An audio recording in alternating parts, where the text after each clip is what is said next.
Hi, class. So today we are going to learn the 6.3a lesson. It is on special angle relationships. The first special angle relationship that we're going to learn about is the concept of vertical angles. Vertical angles are angles that are kind of like mirror reflections of one another. They are formed when two lines intersect. Right now, you can see that I've made some markings on these two angles. The angle EGF is vertical to the angle DGH.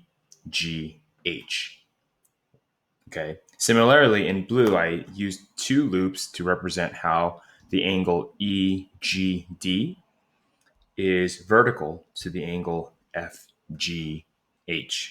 Okay. One other thing that I want you to go ahead and write is the idea that vertical angles are congruent, right?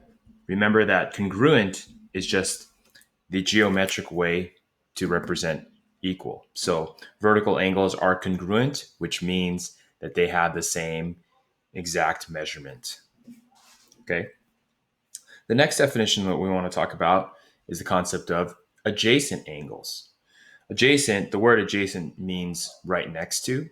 So you can kind of see how adjacent angles are two angles are adjacent if they have a common ray or they have a common side. So very quickly, I'm going to draw maybe an angle like this, then draw another angle like this. And you can see that these two angles are directly adjacent.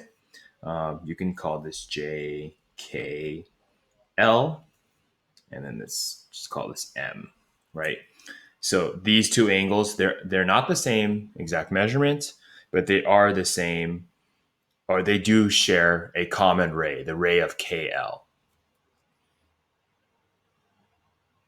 Okay, let's also move to the next page, which is we have a definition of supplementary angles. Now, I remember talking about this definition in class, but let's formally define it now.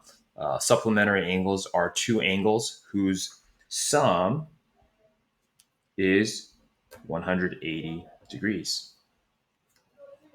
Okay, I'm going to go ahead and draw a straight line. We know that a straight line, or sometimes called a straight angle, has 180 degrees. If I were to